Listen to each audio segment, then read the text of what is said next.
जमात हफ्तुम मजमून साइंस सबक नंबर 18 आवाज़ का पैदा होना।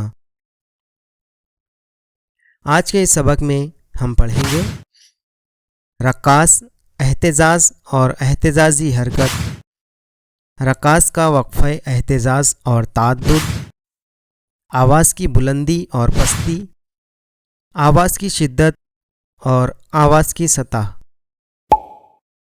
ज़रा याद कीजिए, ज़ैल में चंद वाक़यात दिए हुए हैं। अगर आप इन तजुर्बों से गुज़रे हों तो दिए हुए बयानात के सामने चौकोन में सही का निशान लगाइए, अगर ना गुज़रे हों तो गलत का निशान लगाइए। दोनों हाथों से ताली बजाई, कोई साज़ बजाया, पटाखा जलाया, बंद दरवाज़े पर दस्तक दी, पेन के ढक्कन से सीटी बजाई, मोबाइल फ़ोन बजते वक्त उस पर हाथ रखा, घंटी बजाने पर उसमें इर्तियाश पैदा हुआ, धात का बर्तन गिरने से उसमें आवाज़ पैदा हुई, आसमान में बिजली कड़की, आवाज़ के दौरान उस पर हाथ रखा। दर्ज बाला मिसालों से ये बात वाज़े होती है कि मुख्तलिफ़ वाक़यात से आवाज़ पैदा होती है।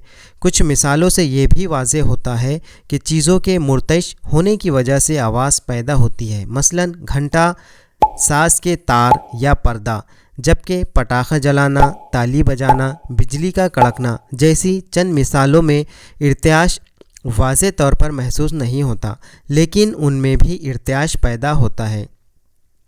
ये सब इर्तियाशात हवा के सालमात में मुंतकिल होते हैं तो आवाज़ पैदा होती है।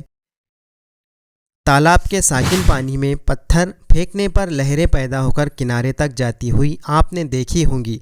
इर्तियाशात इसी तरह हवा के ज़रिए हम तक पहुँचते हैं और आवाज़ हमारे कानों तक पहुँचकर सुनाई देती है।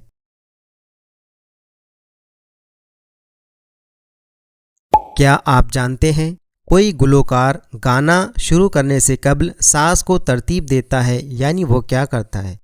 कोई गुलकार गाना शुरू करने से कबल तंबूरे के तारों का तनाव कम ज़्यादा करके सुर लगाता है।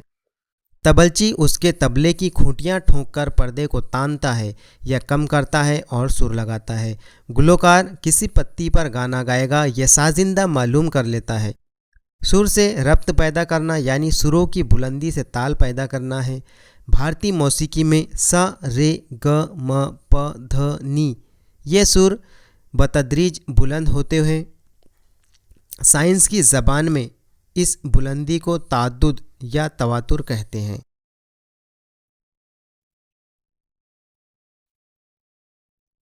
तंबूरे जैसे आलात मौसीकी के तारों को छेड़ें तो वो मुर्तइश होते हुए नज़र आते हैं। इर्तियाश के दौरान तारों के दोनों सिरे साकिन होते हैं। मुर्तइश तार में इर्तियाश तार के दरमियानी हिस्से से एक जानिब जाकर दोबारा दरमियान में आता है। तार की ये हरकत बार बार मुकर्ररा वक्त पर होती है। इस हरकत को दौरी हरकत, पीरियोडिक मोशन कहते हैं।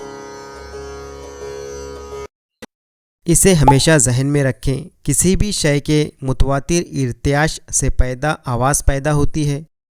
जितनी देर शय में इर्तियाश होता है उतनी देर हम आवाज़ सुन सकते हैं, लेकिन मुर्तइश शय को हाथ लगाने पर इर्तियाश रुक जाता है और आवाज़ सुनाई देना बंद हो जाती है। बाज़ वक्त हमें शय में इर्तियाश नज़र आता है, लेकिन कभी कभी वो इतना कम होता है कि नज़र नहीं आता।